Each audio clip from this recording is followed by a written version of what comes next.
Galen ne put réprimer un rire hystérique devant le regard médusé d'Auréline.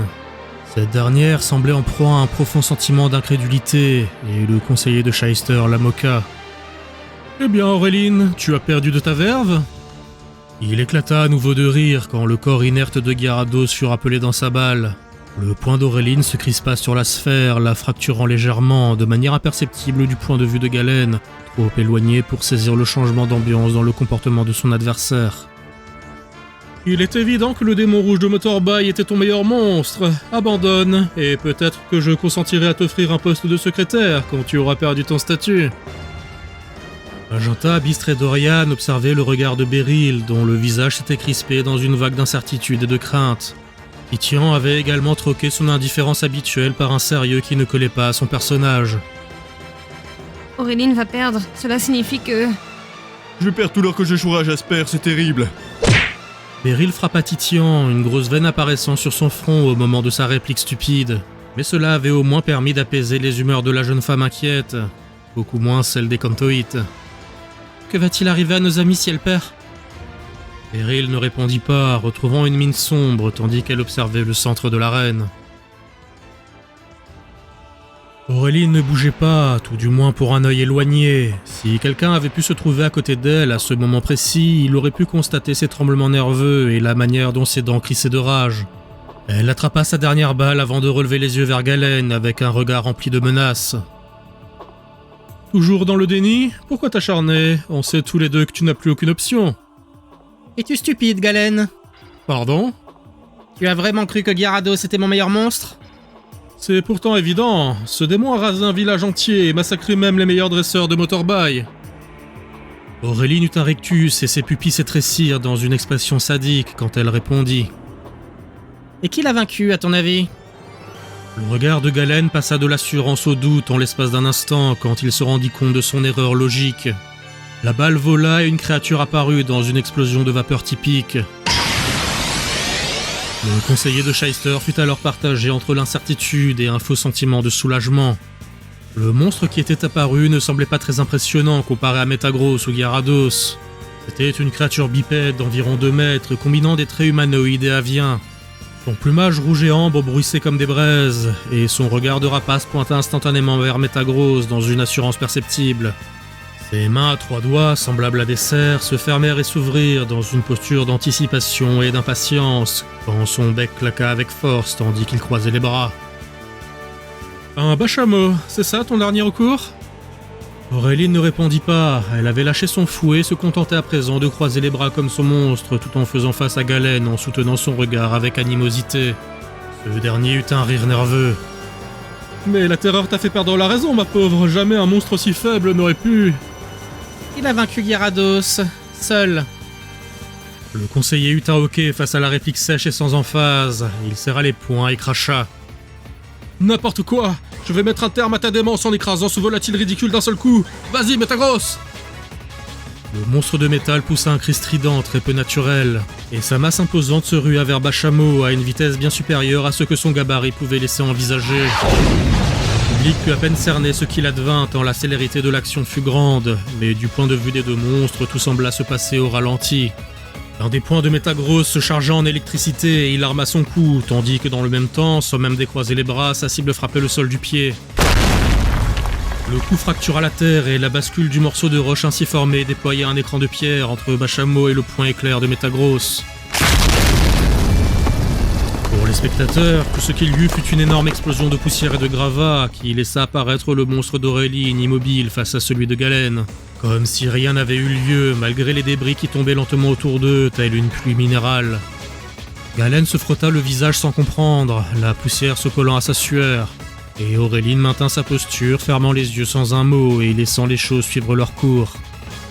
Il y eut une nouvelle série d'attaques, indiscernables autrement que par les explosions de roches et de débris qui en découlèrent. Les yeux de Metagross étaient fixés sur sa cible, mais celle-ci esquivait chaque assaut, soit par sa vitesse, soit par l'utilisation du terrain détruit, et ce sans jamais quitter sa posture méprisante. Les pupilles du monstre d'acier se réduisirent, tandis qu'il tentait de percer la garde de son adversaire, mais la silhouette de Bachamo lui semblait de plus en plus floue, au point que seuls ses yeux aiguisés et fixés sur les siens semblaient être nets au milieu de la mêlée.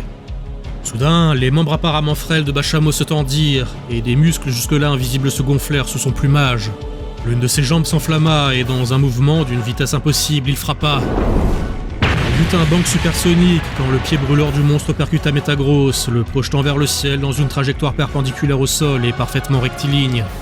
Le monstre dépassa la hauteur du toit ouvert du stade avant de stopper sa projection dans un mouvement sec et de pointer son regard vers le sol en contrebas en quête de Bashamo. Il n'y vit qu'une persistance rétinienne quand ce dernier apparut au-dessus de lui, à la vitesse indiscernable d'une téléportation. En vain, l'impact du pied ardent de Bashamo fut suffisant pour amener Metagross au sol avec fracas, dans un cratère d'impact qui fractura même les murs pourtant solides de l'arène. Galen perdit l'équilibre face à la puissance de la secousse et de nombreux spectateurs poussèrent des cris paniqués à la vue des dégâts infligés à l'infrastructure du stade. Même Paladon, qui jusque-là avait fait montre d'un désintérêt flagrant pour l'affrontement, s'était redressé, plaquant sa main à sa ceinture sur l'une de ses propres balles. Il y eut un nouveau bang supersonique et la silhouette de Bashamo réapparut aux côtés d'Aureline, dans une copie de la posture de sa maîtresse. Le conseil de Shyster ne pouvait réprimer les tremblements de peur et d'incrédulité qui parcouraient son corps, et il émit un petit cri paniqué quand son regard croisa celui de Bashamo. L'homme rampa sur le sol de manière pathétique pour retrouver la balle de Metagross qu'il avait laissé tomber dans sa chute, et Aureline le toisa avec mépris. Tu ne mérites pas ton titre de conseiller, Galen. Regarde-toi, ramper dans la poussière comme une larve.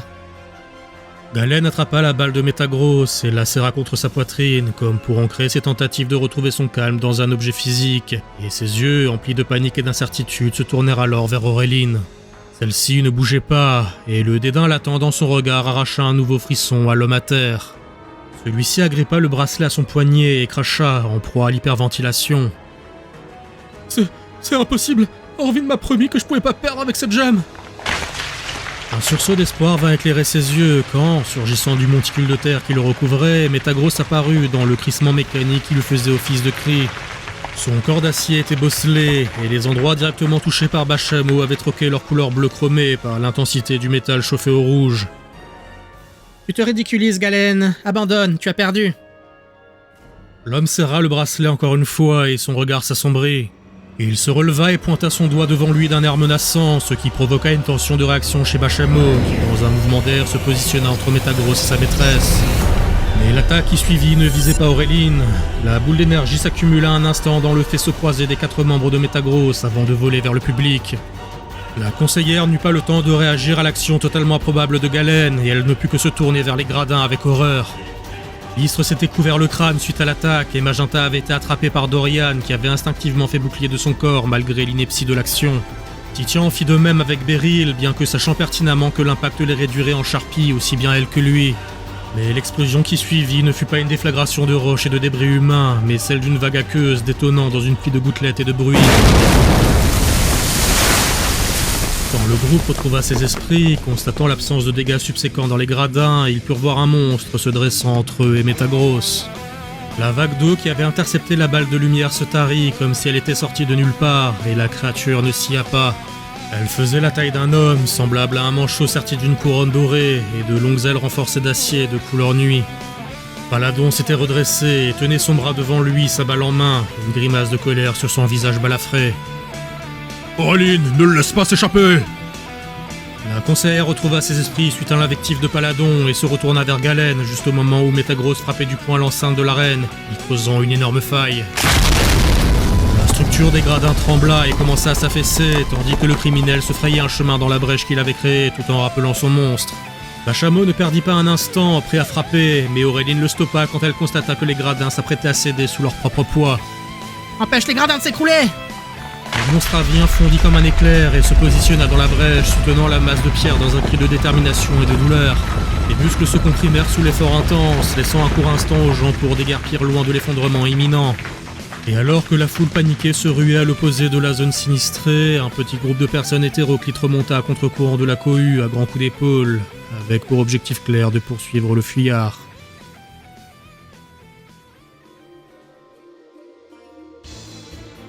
Galen courait à perdre haleine vers chez lui. Il devait à tout prix contacter Orvin et le prévenir du changement dans leur plan. Il avait perdu contre Aureline et de fait il n'était plus conseiller ni même représentant de Shyster. Il bouscula un esclave qui faisait l'entretien de son riche appartement de fonction quand il entra en trombe dans celui-ci, se ruant vers son bureau où une petite créature jaune et brune dormait tranquillement, flottant en lévitation au-dessus d'un pouf. Il agrippa la créature sans ménagement, la réveillant et lui imposant sa volonté. La chose ouvrit les yeux et mélangea son esprit avec celui de Galen avant d'entrer en contact avec les pensées d'Orvin. Plongé dans un brouillard bleu nuit, Galen interpella la silhouette éthérée du représentant de Fondrive qui se retourna avec un rictus d'ennui. « Je t'ai déjà dit de ne pas me contacter par télépathie sans urgence. Un autre monstre pourrait intercepter notre échange. C'en est une !» Galen se crispa, se rendant compte qu'il s'apprêtait à avouer son échec à Orvin. Sa bouche était pâteuse, et il bafouilla quand son interlocuteur psychique le perça du regard. « J'ai perdu contre Auréline, je n'ai plus le pouvoir de Shyster pour nous soutenir.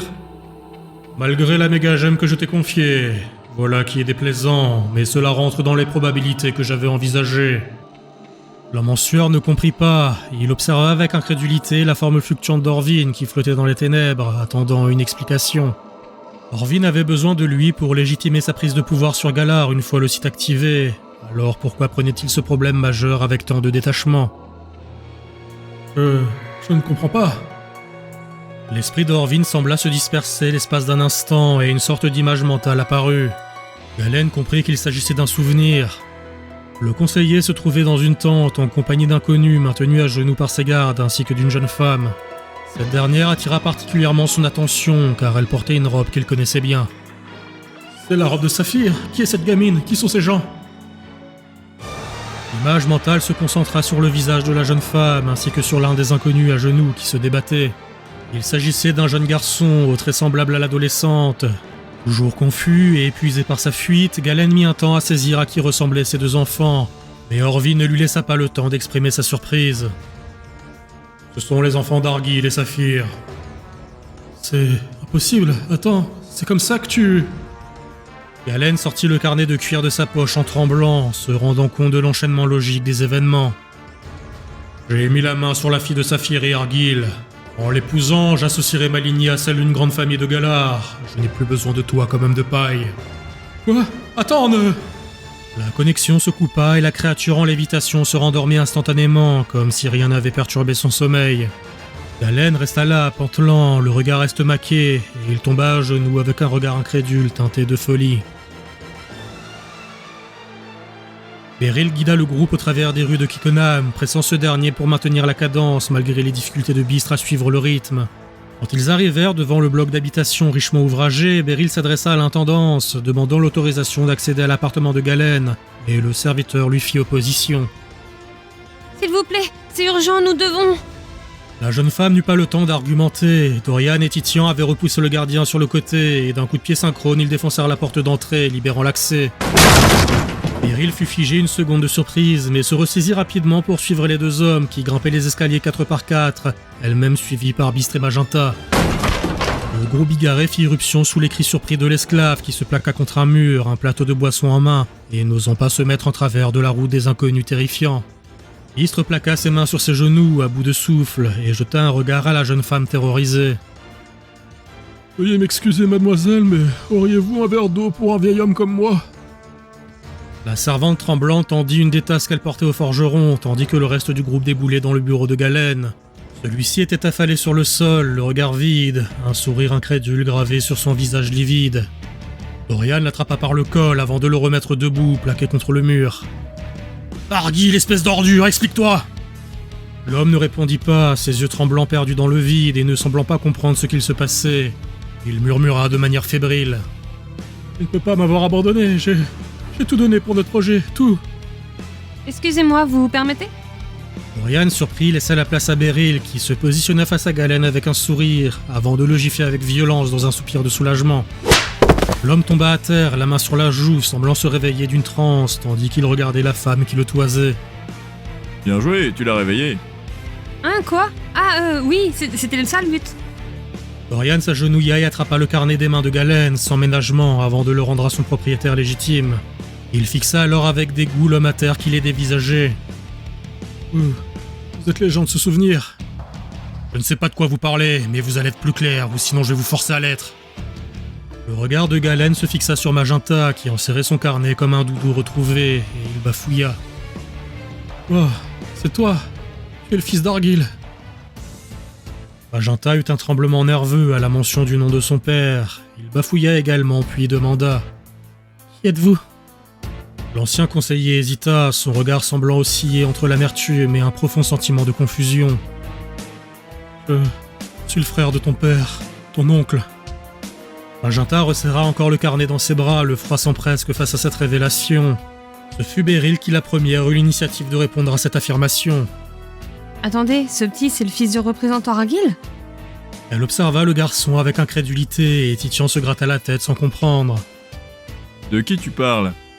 L'ancien représentant de Shyster. Elle tourna les yeux vers Galen, toujours à terre.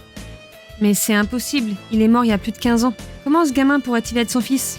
C'est suite à sa mort que son jeune frère ici présent a pris les rênes de la ville. Eh bien, monsieur l'ex-conseiller, je crois qu'il est temps de nous donner quelques explications.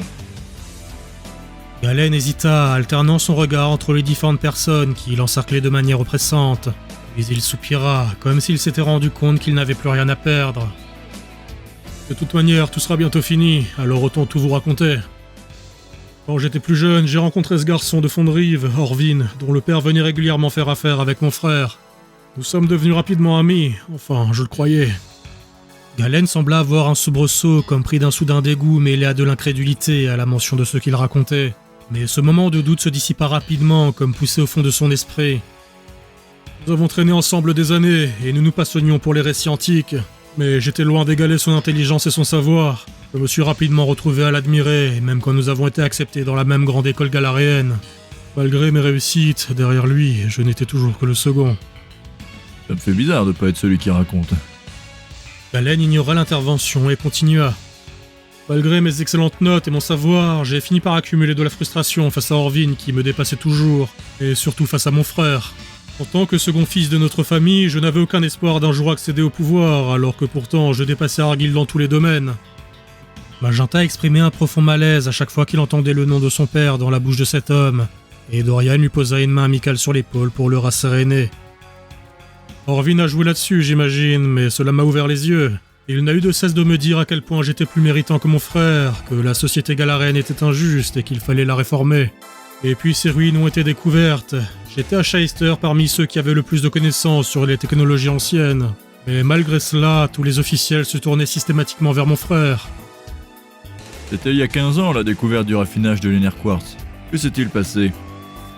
J'ai traduit et compris cette technologie perdue. Pour une fois, j'avais dépassé Orvin en quelque chose, j'étais euphorique et cela me confortait dans ce qu'il me disait. Alors j'ai fait des propositions à mon frère pour développer des usines et produire des balles plus puissantes de manière industrielle. Mais il refusait tout en bloc et je n'avais aucune influence. Seul Orvin prêtait crédit à mes théories et mes inventions. C'était le seul à reconnaître mon talent. Alors vous vous êtes arrangé pour avoir voix au chapitre?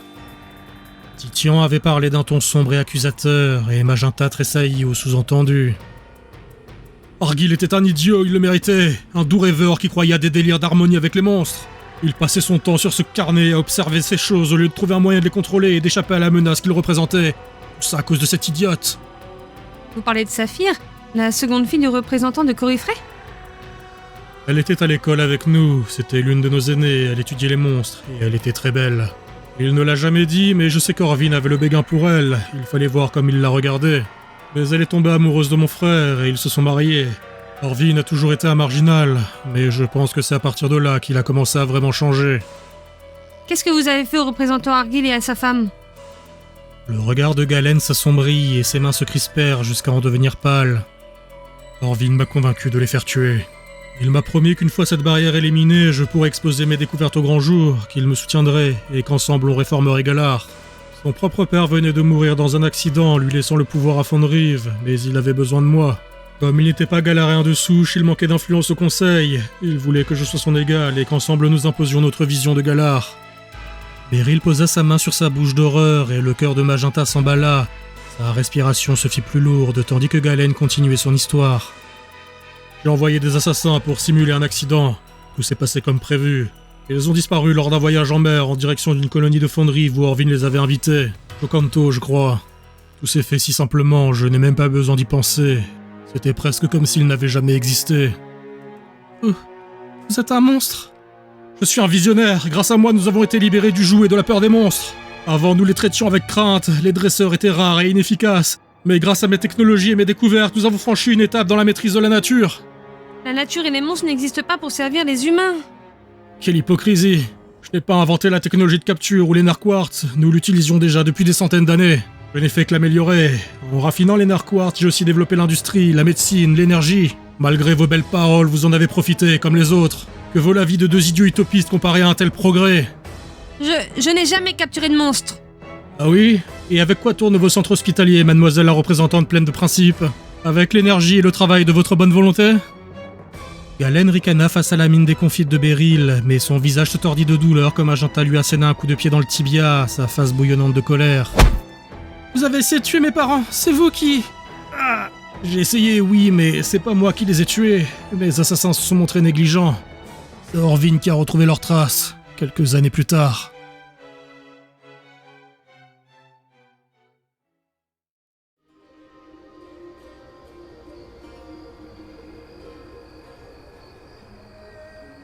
Argyll acheva sa lettre indiquant à sa famille qu'il partait en long voyage d'études pour découvrir de nouveaux monstres et qu'il ne comptait pas revenir avant de quitter la maison au milieu de la nuit.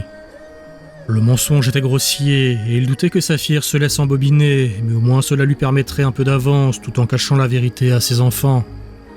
Il profita de l'obscurité pour déterrer un petit coffre à l'arrière de la bâtisse et il l'ouvrit pour en sortir une balle joliment ouvragée malgré les marques d'usure claire à sa surface. L'homme observa la balle avec emphase, son regard rempli d'amertume et de détermination. Il se dirigea vers la grange jouxtant sa demeure et s'approcha d'un monstre imposant à l'apparence de tortue qui dormait paisiblement sur un tapis de paille. « Je suis désolé, je t'avais promis de ne plus t'imposer de combat, vieux camarade, mais je n'ai plus le luxe du choix, je vais devoir compter sur toi une dernière fois. » Il activa la sphère et le monstre fut happé dans son sommeil avant de disparaître dans la capsule. L'homme disparut alors dans la nuit noire, quittant le village dans l'anonymat des ombres.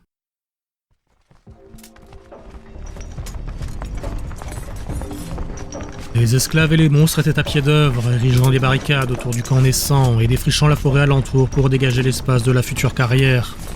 Argyll observa la scène depuis les hauteurs, récupérant de la fatigue infligée par plusieurs jours de marche. Quelque temps avant son départ, lors d'une de ses explorations, il avait croisé une escouade de soldats en armure arborant l'héraldique de Fond-de-Rive et qui explorait la région.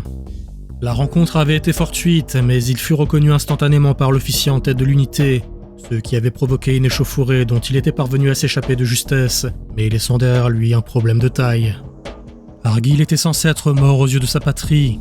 Il était parvenu à échapper à une tentative d'assassinat contre lui et sa femme lors du naufrage de leur navire sur les côtes de Jokanto.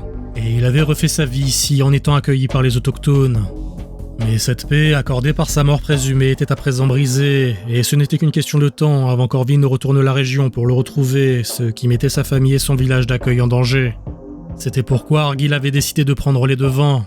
Il inspira pour se donner du courage et descendit l'escarpement en direction de l'entrée du camp, quand il fut interrompu par la voix essoufflée de quelqu'un derrière lui. Tu pensais vraiment que j'allais gober ton histoire de voyage d'études? Tu as déterré la balle de Kamex, ça ne pouvait dire qu'une seule chose. Prévois d'affronter quelqu'un. Argyll observa sa femme en sueur, réalisant qu'elle l'avait suivi à la trace durant son trajet de plusieurs jours dans l'espoir de le rattraper. Il ne sut comment réagir à la détermination de Saphir et à sa capacité à le pister. Celle-ci reprit son souffle avant de regarder le camp en contrebas. J'avais encore quelques doutes, mais c'était donc ça. Ils sont là pour nous? Non, c'est une installation minière, ils sont là pour les narquartz, mais des soldats d'Orvin m'ont découvert il y a quelques jours, et ils savent que je suis vivant. Et évidemment, tu t'es dit que tu allais te jeter tout seul dans la gueule du monstre. Argyll soupira avant de tourner un regard triste vers sa femme et d'observer l'avant-poste. À force de chercher, ils auraient fini par trouver le village, mais si je leur donne ce qu'ils veulent, ils n'iront pas plus loin. Tu comptais te rendre à Orvin? Mais il veut notre mort! L'homme eut un sourire forcé et sortit sa balle de son kimono avant de l'observer et de répondre. Comme tu l'as dit, je comptais plutôt me battre, et peut-être même mettre un terme à tout cela en me débarrassant d'Orvin. Tout seul contre un avant-poste entier, c'est du suicide. Je sais, mais c'est ma seule option. Même si les chances sont minces, je préfère ça que de laisser Orvin détruire mon village et ma famille à cause de moi. Saphir observa son mari en fronçant les sourcils. Il y eut un silence tendu, puis elle se relâcha en soupirant et en affichant un sourire dépité, tout en sortant une vieille balle de son kimono. Alors laisse-moi doubler tes chances.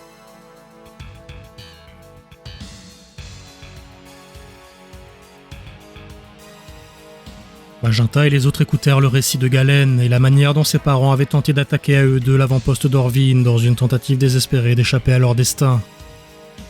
À l'époque, je n'avais pas compris pourquoi ils n'ont pas simplement fui au lieu de combattre. L'histoire d'Orvin me paraissait stupide. Mais en vous voyant, tout s'explique. Ils voulaient vous protéger. C'était un pari osé et courageux, je dois l'admettre. Ou peut-être devrais-je parler de sacrifice. Le regard de Galen sembla un instant sombrer de culpabilité, mais le moment fugace fut éphémère et il revint rapidement à son attitude provocatrice précédente. Mais c'était aussi inutile que vos tentatives de stopper Orvin. La Fédération Galaren disparaîtra bientôt, et vous avec. Soudain, il y eut un lourd fracas dans l'entrée, suivi du cri de la servante et du pas rapide de plusieurs personnes investissant les lieux. La porte du bureau où ils se trouvaient tous se suivit quelques instants après, défoncée par un puissant jet d'eau avant d'aller exploser contre le mur opposé. Le monstre de Paladon laissa la place à son maître et à ses hommes dans une parfaite coordination quand les soldats les encerclèrent et que le vieux conseil étonna. « Plus un geste, vous êtes en état d'arrestation !» La créature de Paladon se posta à ses côtés et les hommes posèrent leurs mains sur leurs balles à leur ceinture dans une posture menaçante, ce qui arracha un rire à Galen. « La cavalerie est arrivée, on dirait. Je suis surpris que ce ne soit pas Auréline qui vienne me mettre les fers. »« Elle t'aurait certainement tué, ce que je ne souhaite pas, en tout cas pas avant d'avoir pu t'interroger. » L'homme couvert de cicatrices jeta un œil aux autres personnes présentes en fronçant les sourcils lorsque son regard croisa celui de Beryl. « On dirait que la trahison est plus profonde que je ne le pensais. Soldats, arrêtez le conseiller Galen et ses complices !» Attendez, conseiller Paladon, c'est une méprise, nous ne sommes pas... Beryl n'eut pas le temps de finir sa phrase. Profitant de la distraction offerte par la représentante, Galen se jeta sur le monstre somnolent à ses côtés et l'agrippa en criant « Téléport !» Il y eut un flash au moment où Paladon se rua en avant pour saisir Galen en poussant un juron. Mais l'instant où ses mains semblèrent le toucher, elles traversèrent une image rémanente de sa cible qui disparut l'espace d'un battement de cœur plus tard. Dans le même temps, les soldats s'occupèrent de saisir Beryl, Titian et les Cantoïdes pour les menotter. Dorian voulut résister, mais la jeune femme le stoppa. Paladon grogna en se relevant et en observant les inconnus se faire maîtriser. Le plus jeune laissa tomber un carnet sur le sol alors que ses mains étaient plaquées dans son dos par l'un des hommes, et le vieux conseiller s'agenouilla pour le ramasser et l'observer avec curiosité. Il leva un sourcil intrigué en le feuilletant. « J'ai déjà vu ce carnet. » Son regard se posa sur le visage de Magenta, comme s'il tentait de résoudre un problème mathématique, fouillant dans sa mémoire pour trouver la bonne formule.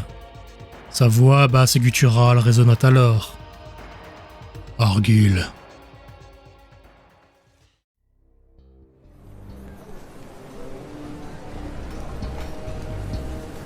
Le port de Fondrive n'avait rien à voir avec l'image que se faisait Azur de ses lectures sur la ville aux origines modestes. L'endroit était sombre de suie, le ciel obscurci par les cheminées de fonderies et d'usines qui parsemaient le paysage industriel. Magnifique, n'est-ce pas ? Nous utilisons les narquartz en combinaison avec des monstres de feu pour alimenter nos fourneaux et produire des balles et du matériel en prévision de la nouvelle ère à venir. Un soldat bouscula Azur pour la forcer à avancer et descendre du pont du navire lorsqu'Orvin commença à marcher. Elle toussa alors, respirant l'air pollué. On n'a pas la même définition de magnifique. Vous vous y habituerez, très cher, mais pour l'heure, nous n'avons guère le loisir de faire du tourisme. Cromlac nous attend. L'adolescente fut forcée à entrer dans une calèche tirée par des monstres de traits similaires à ceux qu'elle connaissait de son village. Et ils firent route à travers les rues pavées de pierre. Il ne leur fallut pas longtemps pour que la ville sombre ne laisse place à un paysage de collines et de forêts d'épineux.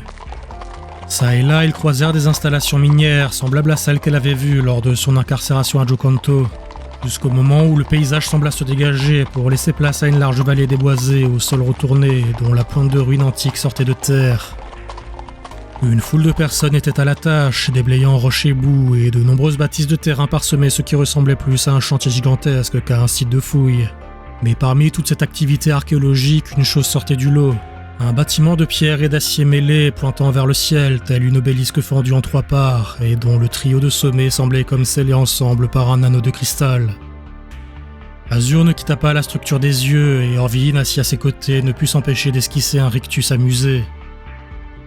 Vous avez lu l'histoire de la Grande Guerre, n'est-ce pas ?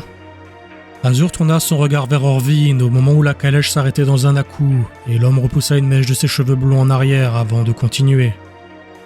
Voici le grand œuvre de l'ancien roi de Kalos, Azed, un grand œuvre que je m'apprête à restaurer.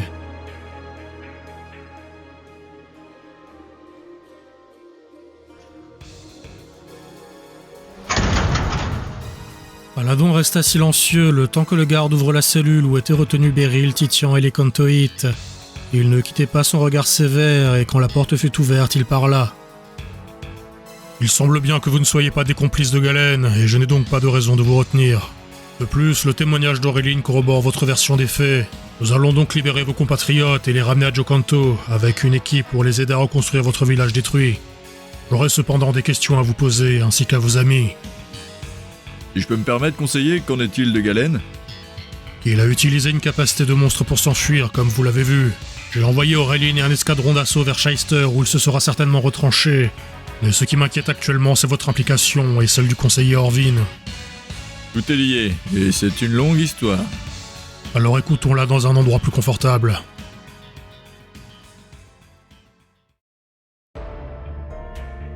Azur fit quelques pas dans la chambre qui lui avait été attribuée. Comme pendant son emprisonnement dans le camp galaréen, les portes et les fenêtres étaient scellées et un soldat s'occupait de ses besoins primaires. À ceci près que cette chambre était bien plus luxueuse que celle qu'elle avait occupée à Jocanto et elle disposait même d'une salle d'eau pour faire sa toilette. Une large bibliothèque avait été mise à sa disposition, mais elle n'y avait pas touché depuis les quelques jours qu'elle avait été enfermée à Fondrive dans le palais personnel d'Orvin. Elle était inquiète et ses pensées étaient presque totalement tournées vers Magenta et ses amis qu'elle n'avait pas revus depuis la trahison de Titian à Oliville. Elle serra le poing d'amertume à la pensée du déserteur à cause de qui elle se trouvait séparée de son frère, puis elle étouffa un juron. Soudain, la porte de la large chambre s'ouvrit et Orvin apparut. « Vous n'arrivez pas au bon moment, je suis pas d'humeur. » « Je m'en accommoderai, je vais avoir besoin de vos talents particuliers. » Toujours ces histoires de monstres, je pensais que vous aviez compris que j'avais aucun contrôle sur eux. Effectivement, l'interaction à Jocanto ne s'est pas déroulée pour le mieux. Mais je sais de source sûre que vous avez l'étoffe pour étudier et contrôler les monstres. C'est dans votre sang, si je puis m'exprimer ainsi. Si c'est ce que vous croyez, c'est mon frère que vous auriez dû kidnapper. Orvin s'approcha et attrapa le menton d'Azur, non sans une part de brutalité. Il la força à le regarder dans les yeux et répondit dans un rictus. « Il n'a pas votre beauté. Vous ressemblez comme 2 gouttes d'eau à votre mère. » Azur se figea, n'étant pas vraiment sûr de comment réagir à cette phrase dite sur le ton de la conversation. « Qu'est-ce que vous venez de dire ?» Orvin lâcha Azur et croisa les bras derrière le dos avant de s'avancer vers la fenêtre et d'observer le paysage. Le palais se trouvait en périphérie de la ville, dans une zone moins polluée de Fondrive. Je soulignais votre ressemblance avec votre mère. Comment vous pourriez savoir à quoi ressemblait ma mère ? Oh, mais parce que je la connaissais bien, tout simplement. Orvin se retourna vers Azur et s'approcha d'elle à nouveau. Il posa l'une de ses mains sur son épaule avant de la faire passer sur son bras, ce qui arracha un frisson à l'adolescente. Elle était tout aussi belle que vous. Azur se tendit quand elle sentit la main d'Orvin glisser de manière inappropriée vers son buste et la gifle fila sans prévenir en taillant la joue du conseiller. Il y eut un moment de blanc, puis ce dernier riposta d'un revers de la main d'une violence inattendue, projetant Azur sur le sol de marbre froid. Le regard d'Orvin était devenu sombre et oppressant, tandis qu'il la toisait en constatant le sang qui coulait de sa joue du bout des doigts. Sa voix se fit glaçante. « Et vous avez également sa rétivité. » Il continua de la fixer tandis que la jeune femme restait étalée sur le sol en se tenant la joue de stupeur. Le conseiller sembla alors retrouver un peu de ses bonnes manières factices.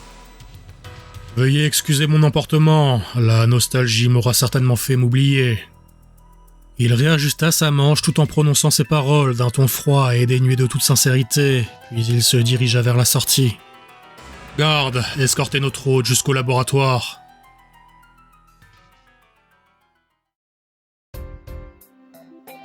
Paladon écoutait avec attention l'histoire des Cantoïtes et toutes leurs mésaventures avec Orvin à Jocanto. Il ne les avait pas interrompus une seule fois depuis 1 heure qu'ils étaient assis dans son bureau, mais quand enfin ils en vinrent aux événements récents, le conseiller ferma les yeux et se permit d'intervenir. « Pourquoi Orvin a-t-il fait prisonnier votre village ?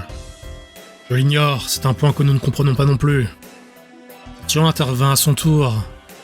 Connaissant le bonhomme, je pense que c'était juste pour détourner l'attention, et ça a marché. Même Galen n'était qu'un pion pour gagner du temps de ce qu'il nous a raconté. Tout ça n'avait pas d'objectif précis.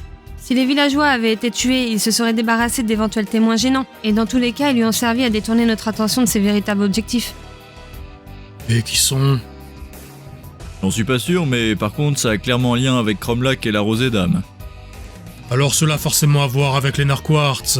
Cromlech est un vestige de l'ancienne civilisation, et il est dit dans les légendes que la Rosée Dame était l'une des pierres angulaires de la technologie d'avant-guerre. Bistre observa Paladon, et ses yeux tombèrent par hasard sur ses mains calleuses. Le vieux forgeron ne put alors s'empêcher d'émettre une remarque. « Vous êtes un artisan, n'est-ce pas ?» Le conseiller leva un sourcil et répondit « C'est exact. Avant d'être conseiller, je travaillais à la conception de balles artisanales. Et aujourd'hui, je mets mon expertise à profit pour développer cette technologie et renforcer notre maîtrise des monstres. » En utilisant les nerfs quartz raffinés de Galen. Paladon se renfrogna à la mention accusatrice de Beryl. « Oui, c'est un fait, et je n'ignore pas votre réticence à ce sujet, représentant de Beryl. Elle date de bien avant la trahison de Galen, mais elle est déplacée. La maîtrise des technologies anciennes alimente le progrès, et le progrès est indispensable. » Je suis plutôt d'accord, mais qu'en est-il de l'utilisation que nous faisons de ce progrès ? Paladon s'enfonça dans son siège en croisant les mains et en fixant Titian, qui avait rétorqué du tac au tac à sa réplique pour défendre son ami. Le contrôle des monstres est une condition sine qua non à notre survie en tant qu'espèce. Dites-moi, êtes-vous un grand lecteur, sergent Titian ? Pas vraiment, conseiller. J'ai lu l'histoire de l'ancienne civilisation à l'école et quelques ouvrages sur la Grande Guerre, comme tout le monde, mais pas beaucoup plus. Cela ne me surprend guère. Peu de gens s'intéressent à ce qui s'est passé après l'utilisation de l'arme suprême et la fin de l'ancienne civilisation. Eh bien, il y a eu le traité de Kikkenham, la formation de la Fédération de Galar et la création du Conseil. Pas besoin de lire, tout le monde le sait. Tout cela s'est passé près d'un siècle plus tard, peut-être même plus. Les historiens ne sont pas tous d'accord. Mais ma question est, que s'est-il passé pendant ces 100 années qui ont suivi la catastrophe ? Titian afficha une mine interrogative qu'il tourna vers Beryl, mais cette dernière haussa des épaules en secouant la tête, incapable de répondre. Ce fut Bistre qui le fit. « La barbarie !» Paladon laissa le vieux forgeron continuer, tout en l'observant des pieds à la tête, comme s'il l'analysait. « Suite à la catastrophe, l'humanité s'est retrouvée vulnérable et divisée. Les survivants ont été livrés à eux-mêmes dans un monde où la nature avait repris ses droits. Les légendes regorgent d'histoires d'humains luttant et périssant sous les griffes de monstres terrifiants, ou s'entretuant dans les ruines des anciennes cités. Ce ne sont pas que des légendes. L'arme suprême a bien sûr causé d'immenses ravages à travers le monde et d'innombrables morts. Et ce qui a manqué de faire disparaître l'humanité, c'est la disparition de la civilisation elle-même. Sans la technologie et la civilisation pour subvenir à ses besoins, notre espèce n'avait que peu de chances de survie dans un monde peuplé de créatures toutes plus destructrices les unes que les autres. Oui, nous n'avons pas de pouvoir, hormis notre capacité à construire des objets et des sociétés. Paladon hocha de la tête à la conclusion de Bistre qui clôturait parfaitement son explication. Vous êtes également un artisan, n'est-ce pas ? Si vous le voulez bien, j'aimerais vous montrer quelque chose.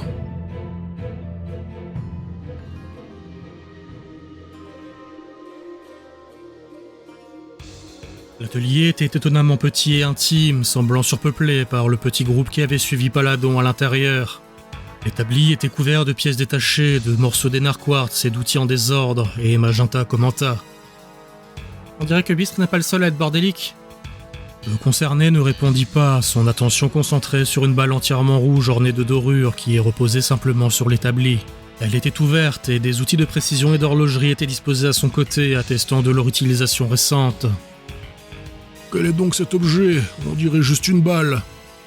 C'est une balle unique que m'a confiée Galen il y a quelques semaines, peu avant le vote du budget de Cromlech. Le regard de Paladon s'était tourné vers Beryl et celle-ci fronça les sourcils en réaction. Qu'a-t-elle de spécial ? Elle me semble légèrement plus puissante et solide qu'une balle industrielle normale. Elle provient du site archéologique, c'est donc un artefact ancien, tout du moins c'est ce que m'a dit Galen. Mais vous l'avez remarqué aussi, n'est-ce pas ? Paladon se retourna vers Bistre d'un air entendu. « Vous avez l'œil, il m'a fallu plusieurs jours pour m'en rendre compte. » « Qu'est-ce que vous avez vu ? Si c'est la couleur, je l'avais remarqué aussi. » La qualité et l'âge du métal utilisé. Si c'est réellement un artefact de l'ancienne civilisation, alors il devrait y avoir des marques du temps, mais ce métal est presque neuf. Donc Galen vous aurait refilé une contrefaçon ? Pourtant, vous avez dit qu'elle était plus puissante qu'une balle normale, non ? Elle l'est, mais c'est une contrefaçon malgré tout. La solution à ce problème est donc, est-ce qu'elle peut bien copier ? Paladon attrapa un livre sur l'une des étagères de son établi avant de l'ouvrir et de le feuilleter. Il s'arrêta à une page en particulier et la présenta à l'assemblée. Le papier usé présentait une illustration d'une malle ressemblant comme deux gouttes d'eau à celle ouverte devant eux. Le style de dessin sembla cependant interloquer Magenta. Qu'est-ce que c'est que ce livre? Qui a dessiné cette balle? Paladon ferma le livre et l'observa un court instant avant de retourner son attention vers le garçon et de lui tendre l'ouvrage. Magenta put lire le nom de l'auteur sur la couverture. C'est papa? Orville était un érudit, tout comme Saphir. Ils ont produit de nombreux ouvrages académiques, dont ce recueil de légendes. Mais il n'a jamais été publié à ma connaissance. Argyll me l'avait remis pour relecture, mais il a disparu peu de temps après. Il m'a fallu du temps pour me souvenir de ce livre, et c'est la vue de ton carnet qui m'a donné le déclic. De quoi parle ce livre? De nombreuses choses. Il compile des histoires mythologiques de Kalos et Galar et s'attelle à en analyser les correspondances et les similitudes. Ça a l'air barbant. Beryl frappa Tityan d'un coup de coude dans les côtes pour le faire taire et Paladon continua. Il y a plusieurs chapitres traitant de cosmogonie, et celui traitant de cette balle parle d'hommes qui, dans leur immense orgueil, tentèrent de construire une balle capable de capturer Arceus lui-même. Arceus?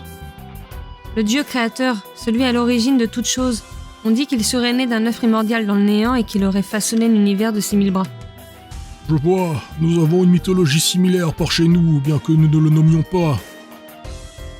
Attendez, comment une balle pourrait capturer un dieu? C'est absurde. Oui, ça l'est. L'histoire raconte qu'Arceus fit s'abattre son châtiment sur les humains qui avaient osé l'insulter par leurs actes orgueilleux, et qu'il aurait demandé à Yuxie, le gardien du savoir, de disperser celui des hommes, les forçant à le réacquérir à chaque nouvelle vie pour que plus jamais ils ne puissent défier leur créateur. Alors c'est à cause de lui qu'on doit se taper l'école? Drôle de punition.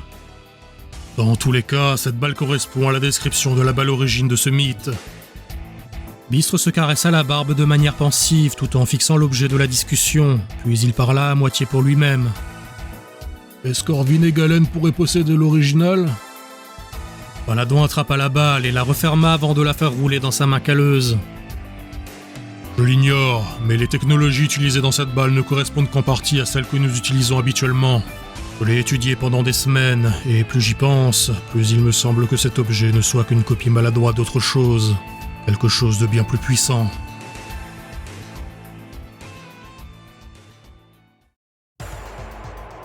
Orvin esquissa un sourire satisfait devant la réaction d'Azur. Celle-ci semblait dépassée par l'agencement des machineries et de câbles gigantesques devant elle, ainsi que par les silhouettes solidement harnachées de Latios et Latias emprisonnés dans de lourdes cages d'acier. Quel est cet endroit? Je l'appelle simplement le laboratoire. C'est ici que nous travaillons à la réactivation du site de Cromla que vous avez pu voir hier. La large salle fut plongée dans une décharge sonore explosive quand Latias fut traversée d'arc électrique et que sa forme ovoïde se cambra dans un cri de douleur avant de s'affaisser lourdement. Un scientifique en blouse s'approcha d'Orvin avec un calepin et lui fit son rapport. « Seigneur, nous continuons nos expérimentations pour tenter d'extraire la rosée d'âme, mais les ouvrages anciens sont trop flous et nous ne parvenons pas à en déduire un processus efficace. » Orvin ignora l'homme et croisa les bras derrière le dos avant d'avancer vers l'une des cages dans une posture contemplative. Il s'adressa alors à Azur. « Cela fait des années que nous étudions la technologie ancienne et les propriétés de l'Ener Quartz. Nous avons développé tout cela, notre évolution a été prodigieuse et ininterrompue. » Son visage, jusque-là neutre, exprima alors un rictus d'insatisfaction et de frustration. « Et pourtant, alors que je suis à ça d'atteindre mon but, alors même que j'ai mis la main sur ces créatures, le destin s'acharne tout de même à m'opposer sa résistance. » Qu'est-ce que vous voulez que ça me fasse? J'ai constaté le lien que vous avez formé avec cette chose lorsqu'elle vous a regardé cette fois-là. Orvin passa sa main au travers des barreaux et caressa la police de Latias, ce qui provoqua une tension dans les muscles de la créature et une certaine forme de panique. Ces monstres sont psychiques, c'est un attribut rare et puissant, et les créatures qui en sont dotées sont souvent difficiles à dresser et à entraîner. En effet, comme ils peuvent lire nos pensées et nos émotions, ils sont souvent rétifs, voire violents envers les humains qui cherchent à les dominer. Je vois toujours pas le rapport avec moi. Vous avez survécu à votre contact psychique avec Latias, elle a partagé ses pensées avec vous sans vous tuer, et j'ai besoin de ce lien pour découvrir comment extirper la rosée d'âme de ce monstre.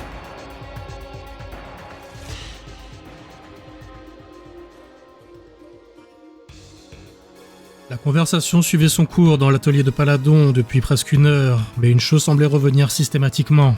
Orvin préparait quelque chose en rapport avec l'ancienne civilisation, la question était de savoir quoi. Le conseiller coupa court aux échanges en posant la balle à la base du débat.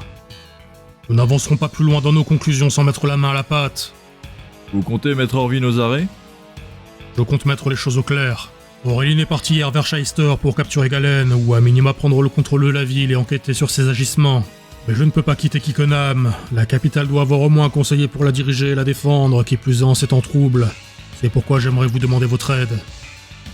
Les Cantoïdes s'observèrent sans véritablement comprendre en quoi Paladon avait besoin d'eux spécifiquement, alors qu'il possédait des soldats et des monstres pour le faire. Le vieil homme nota la surprise de ses interlocuteurs et clarifia son propos.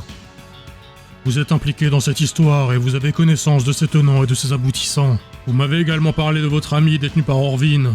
C'est une occasion que je vous donne, non pas parce que je vous fais confiance, mais parce que je sais que nos intérêts convergent. Vous pouvez refuser, mais je vous donne l'occasion d'aller à Fondrive, de mettre au clair les agissements d'Orvin en votre nom et de libérer votre ami. Si je peux me permettre, conseiller, je pense que nous devrions aussi nous inquiéter de Galen. S'il possède des informations, nous devons les obtenir, mais je doute que la conseillère Auréline ne s'encombre d'interrogatoire. De plus, nous sommes face à un grave problème politique. 2 conseillers parmi les 4 ne sont plus aptes à assurer leurs fonctions. Shyster et Fondrive se trouvent donc officiellement sans dirigeant, mais elles continueront certainement de suivre Galen et Orvin.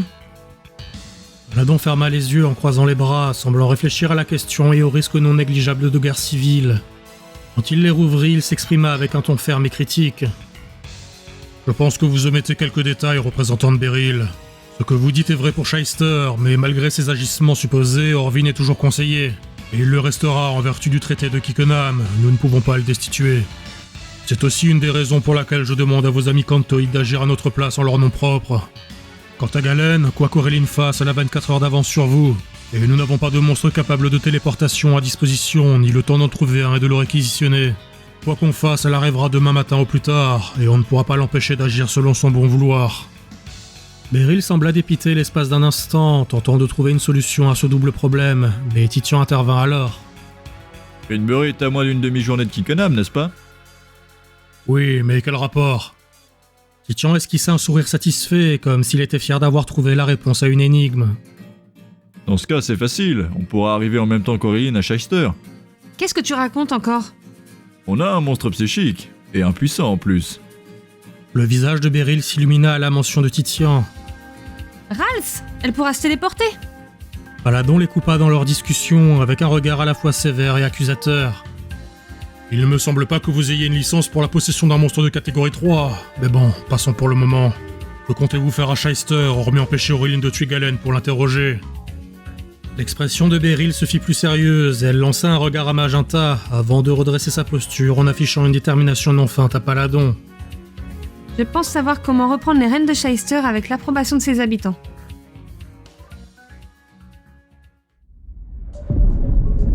Le son des explosions et des combats continuaient de survenir de manière sporadique dans les rues de Shyster. Les citoyens s'étaient retranchés dans leurs habitations, tandis que les soldats de Galen opposaient une résistance farouche à l'escadron d'Auréline. Le corps encore fumant d'un monstre s'écroula devant elle et Bachamo, rejoignant à terre le cadavre de son propriétaire. Un soldat galaréen se présenta alors à elle, tandis qu'elle époussetait son épaule avec nonchalance. Nous avons pris le contrôle de la périphérie urbaine, mais le centre et le palais opposent toujours une forte résistance. Qu'en est-il de Galen? Il n'a pas encore été localisé. Concentrez-vous sur le site archéologique au nord et sur l'usine de raffinage. Vous ne pensez pas qu'il sera au palais? C'est là que la résistance est la plus forte. Si Galen est ici, il sera caché à l'endroit qu'il maîtrise le mieux, et ce Korata de bibliothèque ne vit littéralement que pour son éner quartz. Auréline fit signe à Bachamo de la suivre, ils se mirent en marche. Son subordonné lui courut après, surpris du départ impromptu de la conseillère. « Madame, où est-ce que vous allez ?»« Je viens de vous le dire. »« Mais c'est trop dangereux, la zone n'est pas sécurisée, vous devriez... » « Dangereux pour vous, pas pour moi. Je n'ai pas de temps à perdre avec votre inquiétude de façade. Et je peux être celle qui séparera la tête de ce traître du reste de son corps. Préparez vos hommes à l'assaut, capitaine. » La conseillère stoppa la conversation et prit la route de l'immense usine de raffinage d'Ener Quartz, jouxtant les ruines de l'ancienne civilisation, et construite à flanc de montagne au nord de Shyster.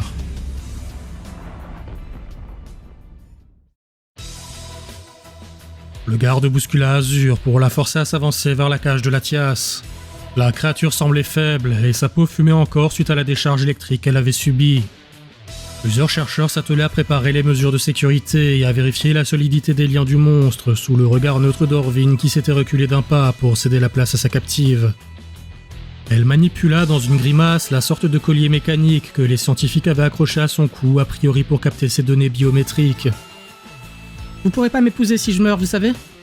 Nous ne sommes plus à Jokanto, ne vous inquiétez pas. Nous avons mis en place des protocoles de sécurité. Vous ne risquez presque rien. Presque. L'un des scientifiques donna des instructions à ses assistants avant de demander son approbation à Orvin. Nous sommes prêts à retirer les œillères de la femelle, Seigneur. Le conseiller hocha de la tête et une paire d'hommes se positionnèrent de part et d'autre de la créature dont le crâne était couvert par un casque d'acier occultant et relié à une machinerie complexe qui dépassait la compréhension d'Azur. Le garde qui l'avait forcé à avancer se recula et après un compte à rebours, les œillères de métal du casque s'ouvrirent dans un claquement mécanique. Le regard de Latias croisa instantanément celui d'Azur et les deux se figèrent.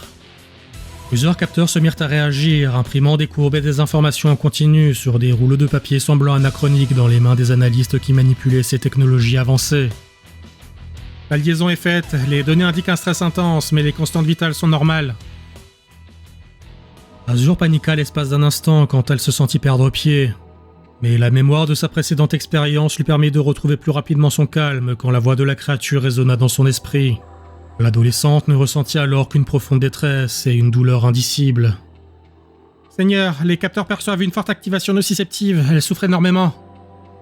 Orvin observa le visage contorsionné d'Azur sans la moindre empathie pour la douleur qu'elle pouvait ressentir, et il l'ignora tout autant que les commentaires inquiets de ses subordonnés.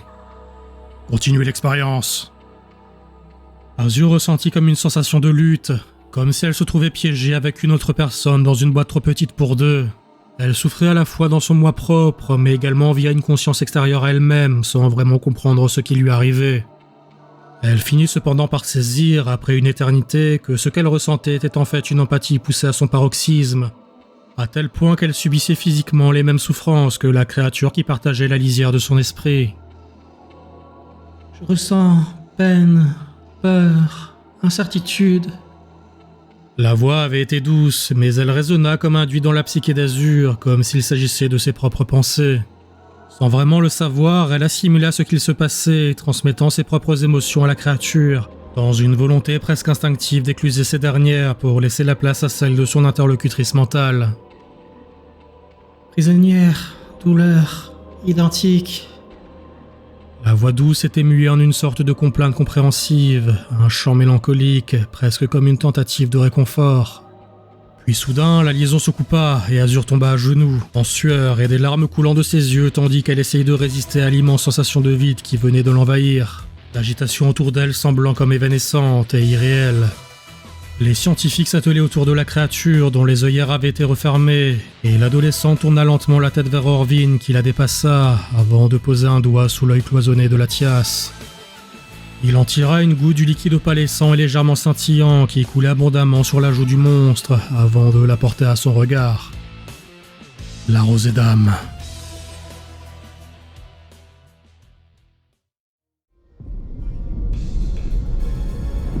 Une explosion balaya tout un pan de l'immeuble que les soldats de Kikkenham avaient investi en aval de la raffinerie. Les survivants se mirent à couvert dans les ruines, tentant d'évacuer les quelques civils hagards qui avaient eu la mauvaise idée de se calfeutrer chez eux quand les affrontements eurent commencé. C'est dans ce chaos de cris et de combats qu'un flash de lumière suivi d'un effet de l'antigravitationnel se produisit, laissant apparaître la silhouette gracile d'un monstre humanoïde à l'apparence féminine. À ses bras se trouvaient 3 personnes qui furent prises dans le feu de l'action sans véritablement comprendre ce qu'il se passait. Un rayon d'énergie fusa en traçant une tranchée dans le sol détruit à quelques mètres d'eux, les forçant à se mettre à l'abri derrière une ruine en panique. On dirait que nous arrivons trop tard pour stopper Auréline. Il nous a fallu trop longtemps pour faire comprendre à Rals notre destination. Je pensais pas que ça serait aussi difficile de lui faire trianguler la position de Shyster. Soyons plutôt heureux que ces multiples tentatives ratées ne nous aient pas laissé encastrer dans un mur. Le monstre de Galen devait être entraîné depuis très longtemps pour le faire aussi instinctivement, mais Sir Knight a quand même fait du bon travail. Enfin, je veux dire Rals. Magenta avait corrigé le nom de la créature d'un ton hésitant. À l'instar de Titian, Beryl appelait sa protégée du nom de sa forme juvénile par habitude. Mais selon les règles taxonomiques galaréennes, chaque stade évolutif d'un monstre avait sa propre nomenclature. Un sujet passionnant que le jeune homme n'avait malheureusement pas le loisir d'explorer à ce moment précis. Une nouvelle explosion retentit à proximité, et un soldat en retrait les aperçut alors, positionnant son monstre en posture de combat dans un réflexe militaire à la vue de Sir Knight. Fort heureusement, Beryl, dans un éclair de lucidité, se positionna entre les deux monstres, un signe fort de reddition dans les combats de dresseurs. Le soldat stoppa immédiatement sa créature qui s'apprêtait à attaquer et observa autour de lui pour s'assurer qu'aucune autre menace ne se présentait. Se balader avec un monstre en dehors de sa balle sur un champ de bataille, c'est le meilleur moyen de se faire tuer. Qui êtes-vous et que faites-vous là? Ralph n'a pas de balle, c'est un monstre sauvage en théorie. Mais c'est pas important. Je suis la représentante Beryl de Greenbury et je dois m'entretenir de toute urgence avec la conseillère Auréline. Le soldat reste attendu, mais troqua sa suspicion initiale par un dépit apparent et une pointe d'embarras. Je crois que ça va être difficile.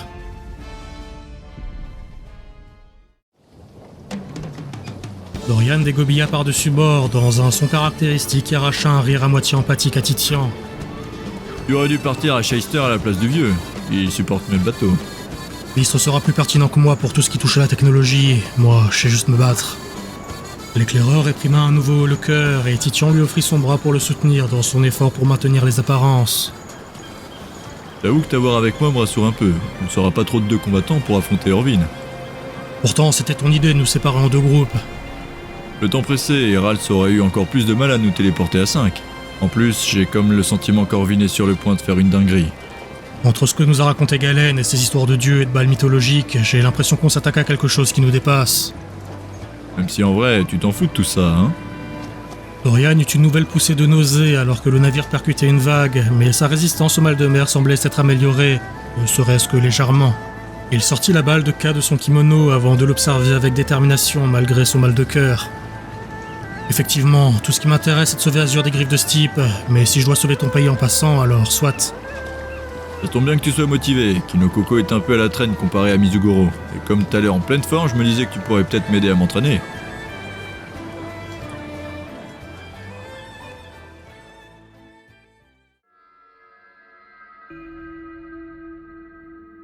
Orvin passa ses mains sur les fresques poussiéreuses, observant les gravures représentant une paire de monstres bigarrés. L'un semblable à un oiseau noir à 3 ailes, l'autre à un cervidé, à la posture noble et coiffé d'une immense ramure de cristal.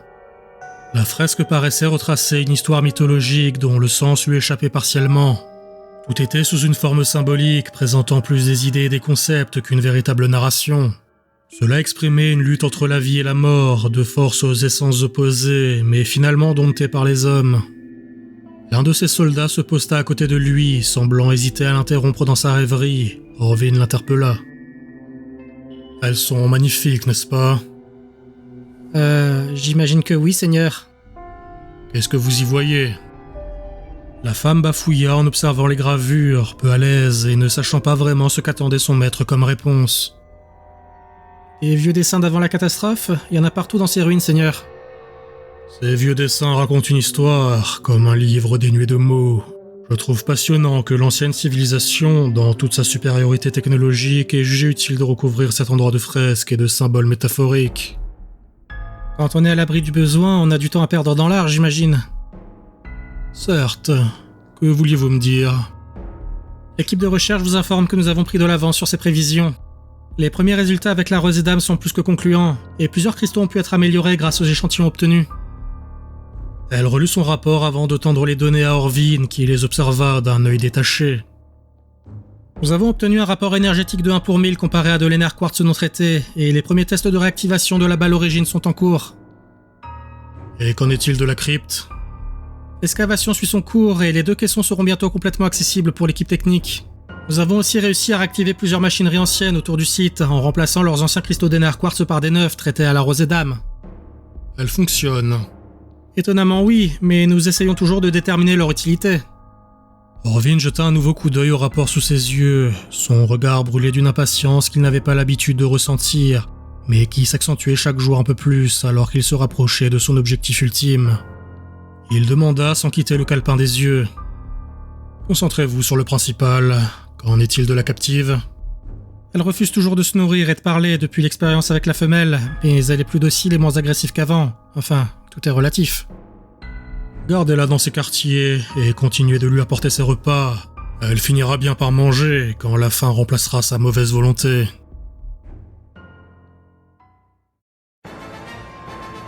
C'est une blague ? Je suis désolé, madame. La conseillère Auréline est du genre à faire les choses à sa manière. Beryl se plaqua la main sur le front en fermant les yeux dans un soupir, puis elle observa l'immense raffinerie d'éner quartz, symbole de tout ce qu'elle combattait depuis tant d'années.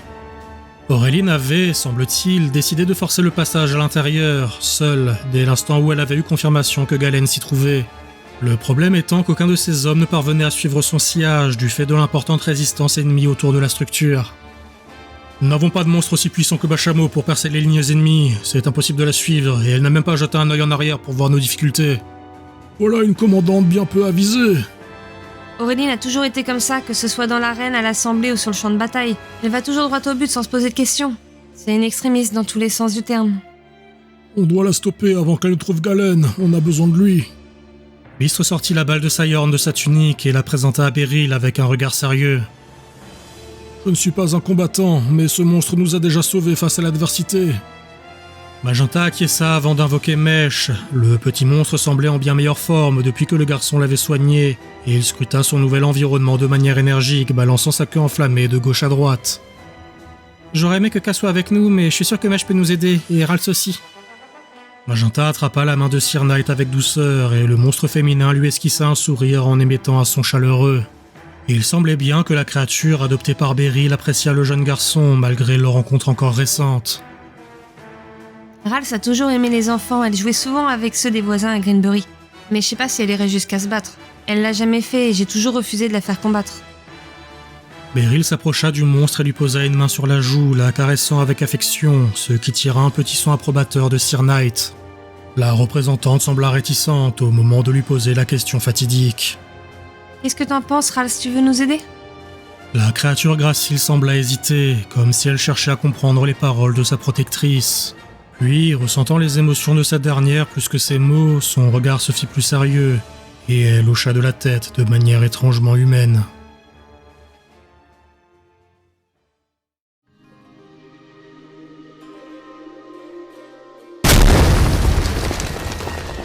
Sans même ralentir face au monstre qui lui bloquait le passage, Sayorn fracassa son crâne contre la large porte de la raffinerie, projetant ses adversaires aux alentours.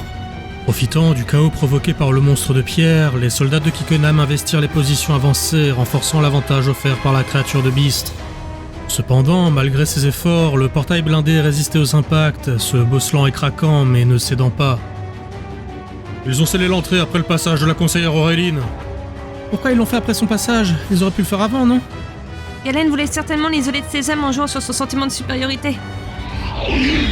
Sayorn fut interrompu par une paire de monstres de Shyster, mais d'un balayage de sa lourde queue, il frappa le sol, fracturant la roche avant de saisir un pan de celle-ci et de la projeter comme un obus vers ses opposants qui furent pulvérisés à l'impact.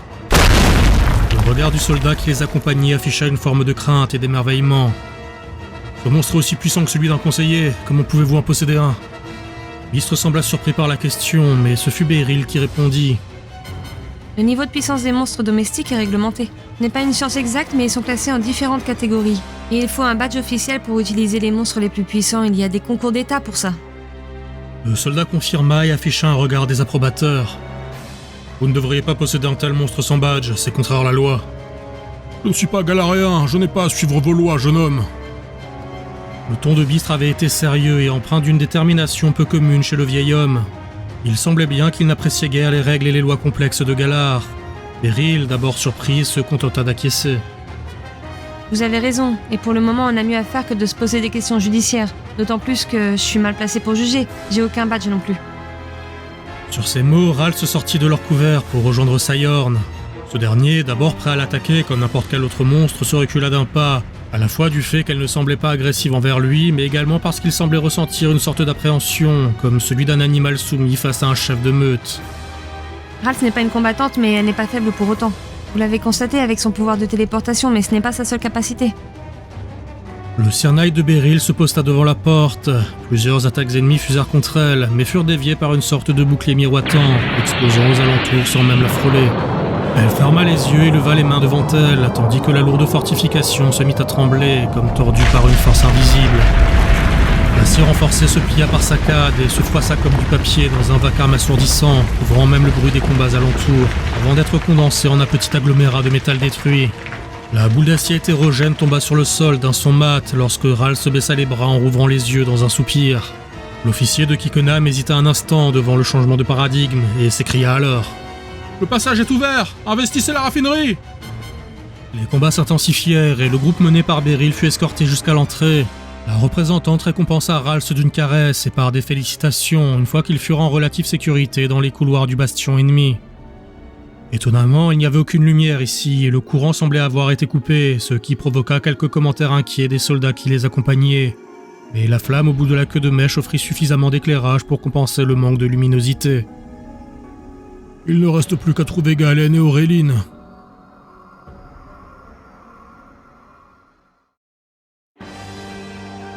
Titian et Dorian avaient débarqué à bonne distance de Fondrive, désireux d'éviter au maximum de se faire remarquer. N'étant que deux, ils n'avaient aucun intérêt à provoquer un affrontement direct, et ils avaient rapidement déterminé que leur meilleure chance de succès serait la discrétion. Premier point, on trouve la gamine. Ensuite, on détermine ce que manigance Orvin, et selon ce qu'on trouve, on joue les empêcheurs de tourner en rond. Ça te paraît faisable sans te faire remarquer? Je suis un éclaireur, j'ai passé toute ma vie à remplir des objectifs sans me faire remarquer. Je prends ça pour un oui, et je suis plutôt discret aussi dans mon genre, malgré les apparences. Dorian eut un petit rire entendu, tandis qu'ils avançaient sous le couvert des arbres dans une partie de la région qui n'était pas industrialisée. Cela faisait une bonne heure qu'ils avaient fait contact avec les côtes de Kalos, après un trajet de moins d'une demi-journée de bateau. Selon les estimations de Titian, Beryl et les autres devraient avoir rejoint Shyster à l'heure qu'il était, et il afficha une mine inquiète. J'espère que Beryl ne se mettra pas trop en danger. Cette femme m'a l'air bien plus prudente que toi, je m'inquiète pas pour elle, et j'ai confiance en Bistre et Magenta. Je t'assure qu'entre nous deux, c'est elle la plus casse-cou. Dorian leva le poing en stoppant la marche et la conversation, puis il tendit l'oreille, comme attentif à une menace possible. Titian l'imita et entendit comme un brouhaha lointain, semblable au tumulte d'un chantier. Il sortit une carte de son sac et analysa leur position. Je pense qu'on arrive près de Cromlac. Je te crois sur parole, je connais pas cette région, ni l'endroit que nous cherchons. Tout ce que je peux faire, c'est profiter de mon expérience pour dissimuler nos traces et cacher notre avance. Titian pointa différents emplacements sur la carte, instruisant Dorian de ce qu'il savait, même si en vérité il ne s'agissait que de répétitions. En effet, tout cela avait déjà été étudié bien en amont sur le navire et à leur arrivée à Kalos. Là, c'est Fondrive, une grande ville industrielle. C'est une ville représentée au conseil, mais elle reste calosaise à la base. A priori, c'est lac Viorvin. Je suis jamais allé, mais c'est l'un des endroits où Azur pourrait être tenu. Et là, non loin, c'est Cromlac. La fameuse ruine de l'ancienne civilisation. C'est là que convergent tous les faisceaux d'indices qu'on a pu trouver sur le plan d'Orvin. Sans quitter la carte des yeux, Titian fendit la frondaison et, après quelques pas, il se dégagea à la vue en poussant une branche touffue sur le côté d'un revers du bras. Dorian le rejoignit sans un mot, observant la vallée en contrebas. C'est bien plus grand que toutes les ruines que j'ai pu voir à Jokanto. On ne t'a jamais dit que ce n'est pas la taille qui compte? Titian eut un renaclement à sa propre blague, observant l'activité au sein du site. Des centaines de personnes et de monstres trimaient à dégager les monuments et les structures du sol. Des bâtiments de chantier et des tentes étaient dispersés un peu partout, et au centre de cette fourmilière, une large tour tridactyle de pierre et d'acier pointant vers le ciel. Wow, peut-être bien que la taille compte en fait.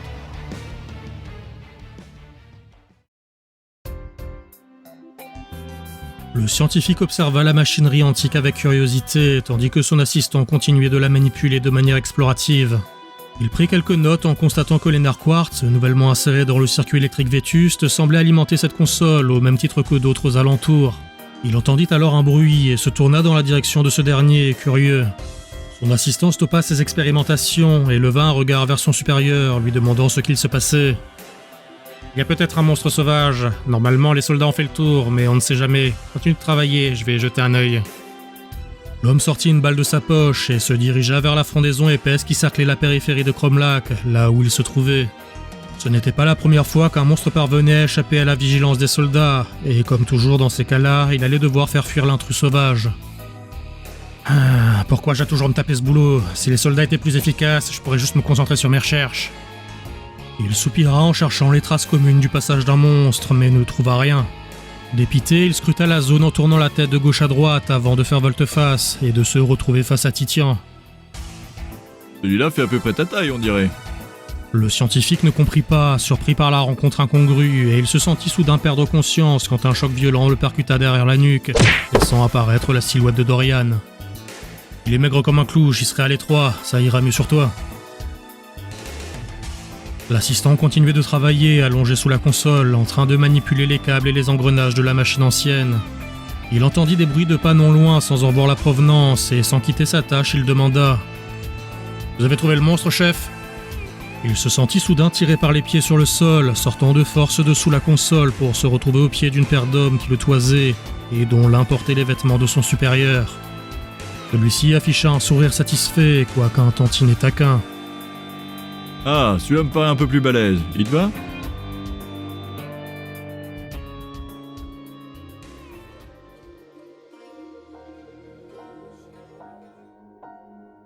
Les corridors et les salles remplies de machinerie technique et de fonderies se suivaient et se ressemblaient. Mais ce qui inquiétait Beryl, Bistre et Magenta était l'absence flagrante d'opposition comparée à la résistance farouche à l'extérieur. Vous êtes déjà venu ici ? Une ou deux fois par le passé, et en particulier pendant sa construction. Je faisais partie d'un groupe contestateur quand j'étais adolescente, mais ça faisait des années que j'étais pas venue à Shyster. Cet endroit est gigantesque, j'ai le sentiment d'explorer une caverne. Comment être sûr que nous allons dans la bonne direction ? Beryl ne répondit pas. Elle soupçonnait que tout cela n'était qu'un traquenard, similaire à celui dans lequel était tombée Auréline. Il n'y avait aucune raison pour que leur petit groupe ait réussi à faire une percée, là où des dizaines de militaires aguerris en étaient incapables. L'officier, qui dirigeait les quelques hommes ayant pénétré la raffinerie avec eux, mit des mots sur ses doutes. Je pense que nous sommes peut-être tombés dans un piège. Les assauts ennemis se sont instantanément fait plus forts dès l'instant où nous sommes rentrés. L'objectif était clairement de nous séparer du gros de nos forces. La question est de savoir pourquoi. Nous devrions peut-être sortir nos monstres dans ce cas, vous pensez pas ? Réaction d'amateur, mais je ne vous en veux pas. En cas d'embuscade, nos monstres sont plus en sécurité dans leurs balles. Si nous les sortons, ils feront des cibles faciles et prioritaires. De plus, ils ne sont pas tous aussi petits et agiles que ton Hitokage. Nous sommes bien plus mobiles et réactifs sans eux dans les pattes. Vous vous inquiétez de leur sécurité ?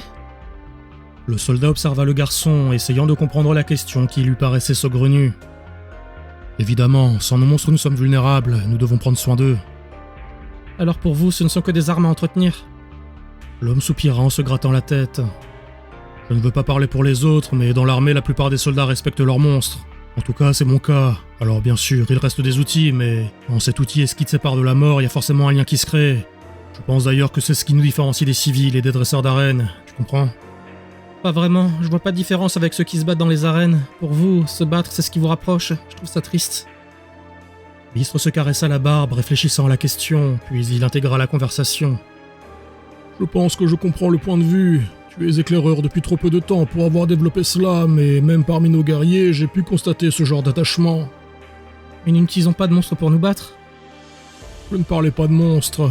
Est-ce que tu sais le nombre de fois où j'ai dû réparer un bouclier ou une lance pour quelqu'un, alors qu'en fabriquer un nouveau aurait été plus simple ? Nous sommes capables de nous attacher à n'importe quoi, même un objet. Qui plus est quand cet objet est intimement lié à notre survie. Je comprends toujours pas. Beryl enchaîna sur Bistre avec une voix douce. Ton Hitokage, Mèche, c'est ça ? Pourquoi est-ce qu'il te suit et t'aide sans te poser de questions ? Titian m'a dit que c'est parce que sa balle le conditionne à obéir. C'est partiellement vrai. La balle réprime légèrement leur agressivité, ce qui les rend un peu plus dociles, mais je peux t'assurer qu'ils éprouvent tout de même des émotions. Et si je me rappelle bien l'histoire de votre fuite du camp d'Orvin, tu m'as raconté que tu l'avais soigné pendant plusieurs jours, n'est-ce pas ?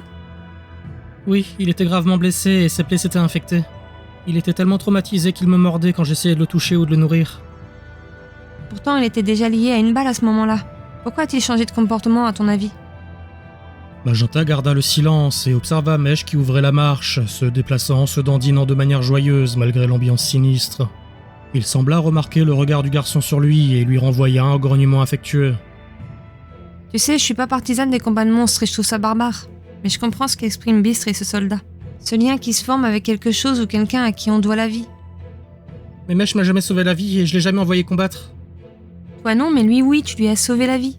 Toi, tu as déjà de l'empathie pour les monstres, un amour inconditionnel, je peux le voir parce que je suis comme toi. Tu n'as pas besoin de créer des liens pour t'attacher à eux. Mais Mèche, lui, il te doit la vie. Tu as créé un lien avec lui sans t'en rendre compte. Parce que tu ne le connaissais pas, mais tu l'as quand même sauvé. Beryl passa sa main sur la tête de Sir Knight à côté d'elle et la caressa, ce qui provoqua une sorte de ronronnement doux de sa part. Les monstres ont des émotions comme nous. J'ai sauvé Rals quand elle était toute petite. Elle était blessée sans doute à cause d'un prédateur. Alors je l'ai emmenée à la maison, puis je l'ai soignée et je l'ai nourrie. Je me suis fait gronder par mes parents à l'époque. Mon père a même essayé de la capturer. Mais j'étais têtue. Vous n'avez pas laissé faire ? Non, j'ai laissé croire à mes parents que je l'avais relâchée dans la nature. Et j'ai continué de m'occuper d'elle dans la grange de Titian. Il m'a bien aidé à la cacher d'ailleurs. Et ensuite ? Quand elle a enfin retrouvé ses forces, j'ai voulu la relâcher pour de vrai. Mais elle a refusé de partir. J'ai plusieurs fois insisté, je l'ai même emmenée dans la forêt. Mais elle revenait à chaque fois. Alors j'ai décidé de l'adopter. Et vos parents ont été d'accord avec ça ? Non, on s'est bien pris la tête, encore une fois. Mais mon père n'était pas si méchant. Quand il a vu que Rals ne présentait aucun danger, il a fini par céder à mon caprice. Cette histoire m'a conforté dans l'idée que les balles de capture n'étaient pas utiles pour forger des liens avec les monstres. La conversation fut interrompue lorsque l'officier, qui entre-temps s'était reconcentré sur sa tâche de surveiller leur avancée dans la raffinerie, se retrouva face à une porte fermée. Si j'en croise Spano, cette porte mène au laboratoire inférieur, mais elle est complètement scellée.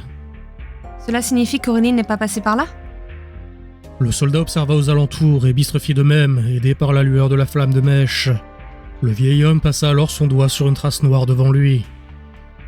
Le sol et les murs sont humides, c'est étrange, et il y a aussi des traces de brûlures récentes sur la porte. Je pense qu'un combat a eu lieu.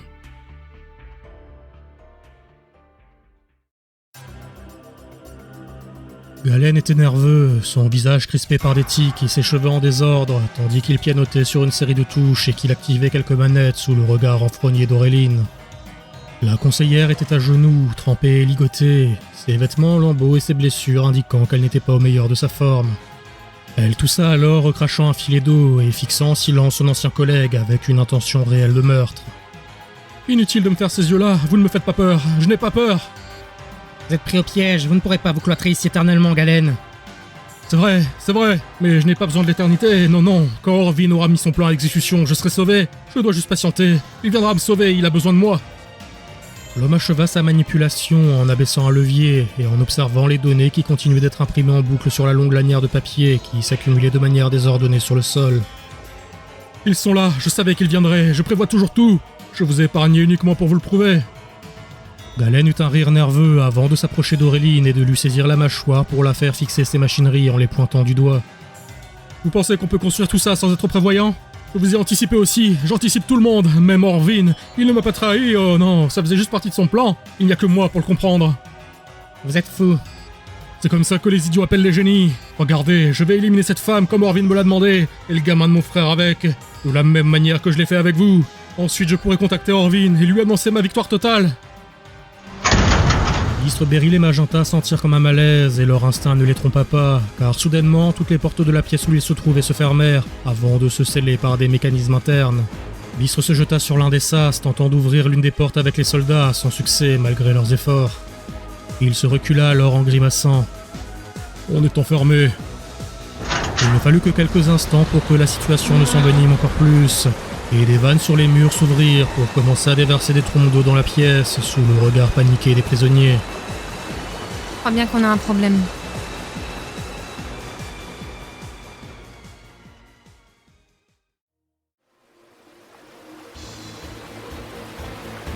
Les soldats s'étaient vus contraints de se délester de leurs armures pour pouvoir surnager dans l'eau qui ne cessait de monter, approchant dangereusement leur visage du plafond. Toutes les personnes piégées, y compris Beryl, Bistre et Magenta, s'évertuent à trouver une solution pour échapper à ce piège, mais fort était de constater que rien ne marchait. Les portes étaient scellées hermétiquement et à présent inaccessibles sous l'eau. Est-ce que quelqu'un a un monstre aquatique ? Personne ne répondit à la demande paniquée de Beryl. La plupart des infortunés qui partageaient sa situation étaient dotés de monstres peu adaptés à l'eau, étant donné le climat aride de Shyster. À l'instar de Mèche, rappelé par Magenta, et de Sir Knight, qui faisait de son mieux pour maintenir la tête hors de l'eau, n'ayant pas la chance de pouvoir se réfugier dans une balle comme son homologue. La luminosité était de fait réduite à son minimum, rendant tout mouvement difficile dans l'eau. Une chose était pourtant claire, malgré l'obscurité. Le plafond se rapproche, on va finir noyé. Comme en réponse à l'affirmation de Magenta, il y eut un bruit de cliquetis, et soudainement le grondement sourd de l'eau se déversant dans la pièce se stoppa, les laissant à quelques centimètres du plafond. Que se passe-t-il ? Pourquoi le mécanisme s'est stoppé ? Il y eut un silence pesant, tandis que chacun observait autour de lui en cherchant à comprendre les raisons de ce changement de situation. Il y eut un nouveau déclic métallique sourd, atténué par les masses d'eau, indiquant que de nouveaux mécanismes étaient à l'œuvre. Soudain, Magenta sentit quelque chose frôler sa jambe et il s'exclama « Il y a quelque chose dans l'eau !» Il ne fallut pas longtemps pour saisir toute la véracité de cette constatation, quand l'un des soldats de Motorbike fut happé sous l'eau après avoir hurlé un court instant. Puis un autre fut fauché à son tour et l'officier s'écria « Un monstre nous attaque, restez groupés !» La solution sembla futile et elle avait été donnée en désespoir de cause. Dans ces conditions défavorables, il n'y avait aucune chance pour que des humains puissent lutter contre un monstre dans son milieu naturel. Bistre annonça alors « On doit vider la pièce, Sayan pourrait le faire mais il ne peut pas nager !» Rals peut utiliser sa télékinésie pour lui offrir une bulle d'air, mais elle ne peut pas se concentrer dans ces conditions et je ne sais pas combien de temps elle pourra la tenir. Beryl attrapa la main de son monstre qui surnageait à ses côtés et laissa ce dernier scruter son esprit pour savoir ce qu'on attendait de lui. À cet instant, Bistre invoqua Sayorn en criant, tandis que le faisceau rouge se matérialisait. Sayorn, perce le sol! La seconde d'après, le monstre de pierre coula au fond de l'eau, ouvrant des yeux écarquillés de surprise et plaçant ses larges pattes autour de sa gorge tandis qu'il avalait de l'eau. Sa détresse ne dura qu'un instant, et soudain une bulle d'air se forma autour de sa mâchoire, lui offrant un répit dans l'obscurité. Son corps minéral souffrait fortement de la présence de l'eau tout autour de lui, par trop conçu pour les milieux arides et secs où il était né. Mais le fait de pouvoir respirer à nouveau lui offrait la capacité de se calmer et de se concentrer sur son environnement direct. Sa vue était plus sensible au mouvement que celle d'un humain, bien que moins contrastée, ce qui lui offrait un avantage sur eux dans ces ténèbres. Il se souvint de l'ordre de cet humain, il avait été dressé pour comprendre les sons émis par ces petites créatures. Elle l'avait fait souffrir pendant longtemps pour graver l'obéissance parmi ses instincts primaires. Mais celui-là le traitait bien. Il n'avait passé que peu de temps avec lui, mais ce temps avait été différent de celui passé dans cette grotte obscure où on l'avait torturé. De fait, il n'obéissait plus seulement par instinct, mais de sa propre volonté. Il jaugea les alentours quand il sentit soudain une présence le menacer. Ses réflexes ne lui furent d'aucun secours, l'eau autour de lui l'empêchant de se mouvoir à sa convenance. La chose se débarrassa de sa précédente proie en claquant des mâchoires, coupant en deux le corps de l'officier de motorbike qui, fort heureusement pour lui, avait perdu la vie instantanément lors de la première morsure du monstre. La créature, au profil fuselé comme une torpille, fendit le nuage de sang en nageant vers Sayorn, la gueule grande ouverte. Tout en elle, et pas seulement ses crocs, semblaient acérés, son rostre, son regard, et même l'aileron sur son dos et ses nageoires pectorales. Sayorn se mut comme au ralenti, comparé à la créature rapide et agile qui le chargeait. Il opposa son avant-bras et le squale s'en saisit dans un claquement de ses mâchoires, dont les dents percèrent même l'épaisse couche minérale de son armure. Le monstre de pierre hurla silencieusement de douleur dans le mutisme aquatique, et il nota ce faisant la raréfaction de l'oxygène dans la bulle d'air qui lui couvrait le visage. Il voulut frapper son assaillant de sa main libre, mais le monstre aquatique le relâcha instantanément, évitant la contre-attaque pour se réfugier dans l'obscurité. Le coup de patte ne fit que provoquer un mouvement d'eau, puis la chose réapparut derrière Sayorn pour le mordre au flanc. Encore une fois, l'attaquant squalin s'esquiva avant même que sa proie ne fasse volte-face. Sayorn plissa les yeux, pantelant, tandis que sa vue se floutait et que le manque d'oxygène imposait son tribut sur son organisme. Il se tourna dans la direction ressentie de son adversaire et montra les crocs, tandis que la corne en forme de vrille sur son front se mit soudainement en rotation dans un tourbillon d'eau et de bulles.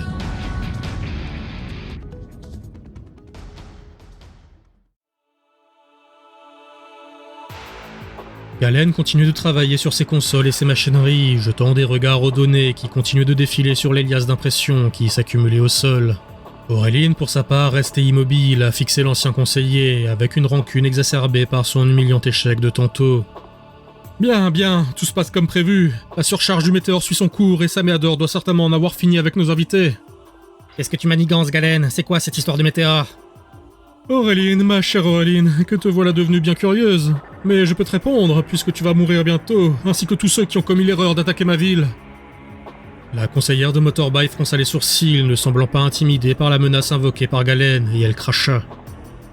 Tu sous-estimes la force de mes hommes, et dans tous les cas, Paladon et la Fédération ne laisseront jamais Shyster faire sécession. Tu seras stoppé, quoi que tu fasses, ce n'est qu'une question de temps. Que tu crois, Galar ne respecte que la force, eh bien soit, je vais lui montrer la vraie nature de ce mot. C'est regrettable de devoir sacrifier cette source d'énergie, mais avec mon talent, je suis sûr que je serai capable de le sceller à nouveau une fois que tu seras terminé. De quoi est-ce que tu parles?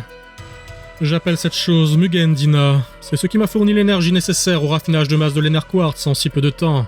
Car vois-tu, même en ayant compris cette technologie, nos outils archaïques étaient loin de pouvoir alimenter ces machineries complexes. Fort heureusement, ces runes ont offert non seulement la méthode, mais aussi le moyen de l'appliquer. Tu parles d'un monstre. Toujours aussi vivace. Effectivement, cette créature semble être scellée depuis des siècles dans un immense météore que mes hommes ont découvert lors de l'étude de ces ruines il y a 15 ans. Je suis parvenu à le maintenir secret toutes ces années, et la disparition de mon frère m'a grandement aidé en ce sens. Un météore? Tu sous-entends que ce monstre viendrait de l'espace?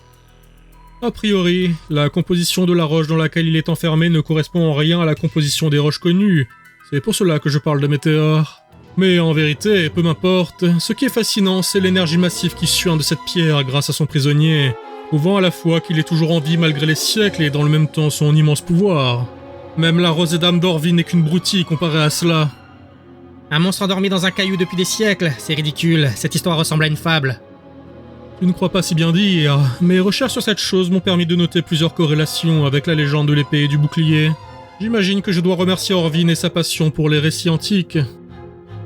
La nuit noire, ce n'est qu'un conte pour enfants. Galen voulut rétorquer à l'affirmation d'Auréline, mais les murs se mirent soudain à trembler et les soubresauts dans la structure stoppèrent l'homme dans son discours. Il se jeta sur la paperasse entassée au sol, remontant les informations et analysant les données, quand une nouvelle secousse manqua de lui faire perdre l'équilibre. Il se retourna pour voir la paroi de son laboratoire se fracturer et des gerbes d'eau s'échapper des failles nouvellement créées, écarquillant les yeux de stupeur. Galen se protégea le visage par réflexe quand le mur explosa, déversant des litres d'eau qui engloutirent ses machineries et ses données, laissant apparaître la silhouette voûtée et pantelante d'un monstre de pierre serti d'une large corne rotative et au dos frappé par la masse aqueuse féroce cascadant tout autour de lui. Quand la corne cessa de tourner et que l'eau acheva de s'écouler dans les interstices, le monstre fit un pas en avant, posant sa lourde patte sur le corps gesticulant de sa méadère au sol. La créature squaline à présent sans défense et inoffensive en dehors de son milieu naturel.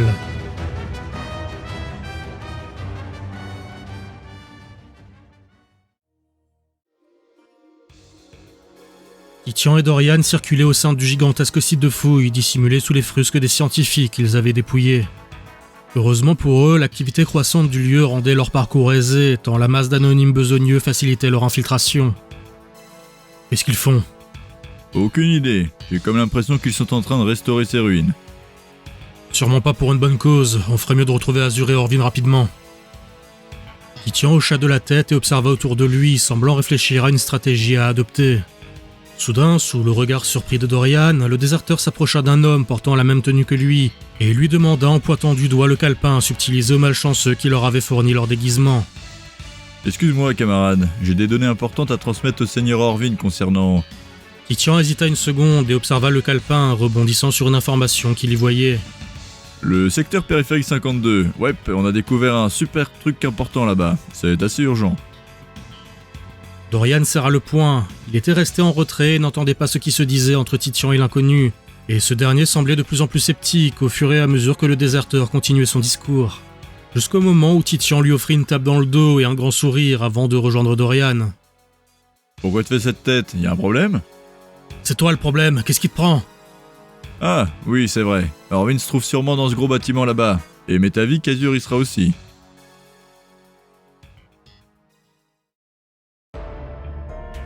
Galen était sous le choc et le regard estomaqué d'Auréline ne laissait aucune place au doute quant à sa propre surprise.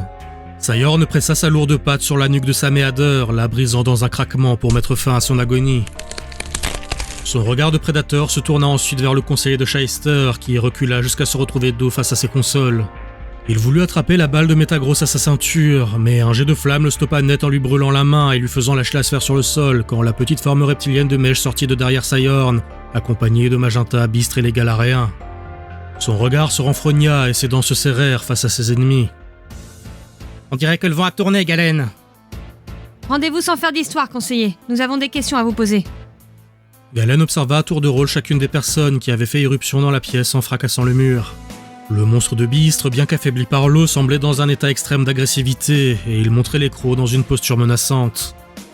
Le regard de l'homme pris au piège se posa sur la porte la plus proche, mais Bistre l'interpella.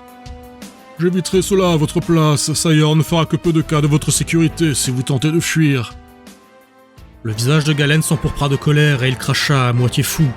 « Vous pensez avoir gagné, bande d'arriérés ? Ma capture ne change rien. Rien. Vous ne pourrez pas échapper à Mugendina. » Empêchez-le de toucher à sa console ! Le cri d'Auréline avait résonné dans le laboratoire détrempé, mais trop tard pour que Bistre ou qui que ce soit d'autre puisse stopper Galen à temps. Il frappa du poing sur un bouton derrière lui et la raffinerie entière se mit en branle au moment où Sir Knight saisissait l'homme à distance par la gorge à l'aide de ses pouvoirs psychiques.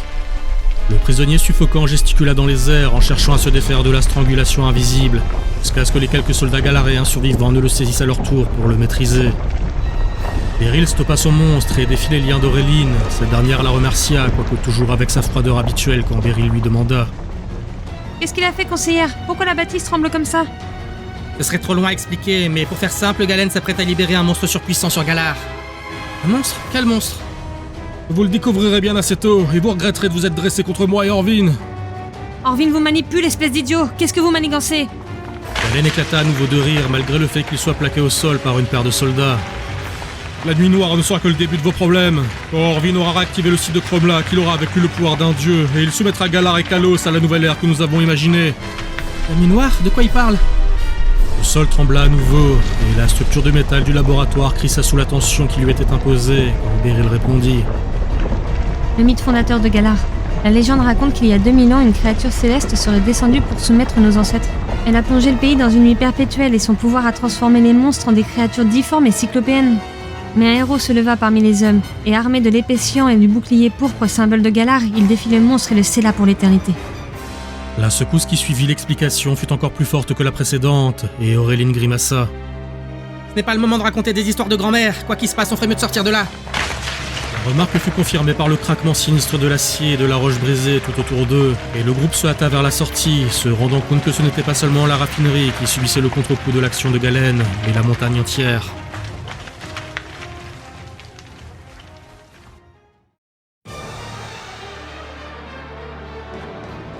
Orvin contemplait avec une certaine obséquiosité la paire de capsules d'acier qui avait été déterrée et exposée à la lumière du jour pour la première fois depuis des siècles.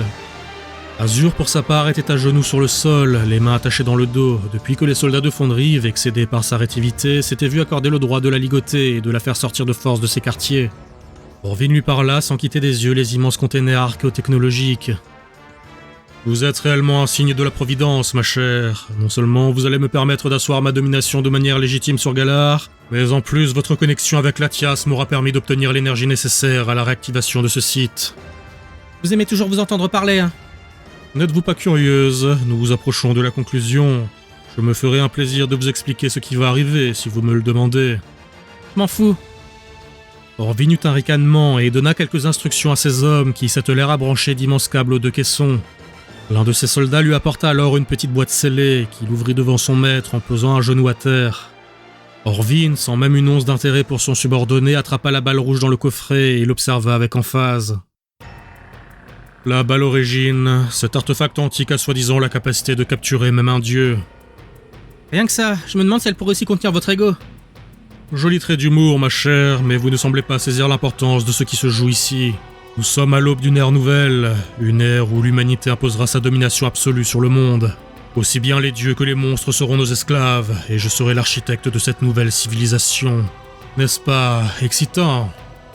Azur ne répondit pas, sentant comme un malaise face à la soudaine passion dans le regard d'Orvin. Malgré son caractère défiant, elle sentait au fond d'elle que le moment n'était plus au pic, et qu'elle ne gagnerait rien à continuer de le provoquer. Elle testa discrètement la solidité de ses liens, puis grimaça, constatant qu'elle ne parviendrait pas à les défaire facilement. Non loin de là, Titian et Dorian observaient la scène au milieu de la masse d'anonymes au service de Fondrive. L'éclaireur Cantoïde pesta à voix basse. « On ne peut pas intervenir, la zone est gavée de soldats. » Titian ne répondit pas, son regard était focalisé sur les deux immenses caissons qui surplombaient la scène. Ils avaient été connectés à plusieurs consoles et à l'immense bâtiment qui était sans nul doute un complexe de l'ancienne civilisation restauré par les hommes d'Orvin. L'inquiétude de Titian arracha une mimique similaire à Dorian. « J'ai pas l'habitude de te voir aussi sérieux. » Je suis toujours sérieux pourtant. À ton avis, qu'est-ce qui se trouve dans ces caissons? Comment veux-tu que je le sache? Titian fronça les sourcils et posa sa main sur la balle de Mizugoro à sa ceinture. On doit empêcher l'ouverture de ces choses à tout prix. J'ai vraiment un sale pressentiment. Attends, on peut pas agir comme ça à la volée, on risque de... La phrase de Dorian fut coupée avant la fin, quand Titian fendit la foule de scientifiques et de manutentionnaires avant de se présenter à bonne distance d'Orvin et de l'interpeller. Hé Orvin!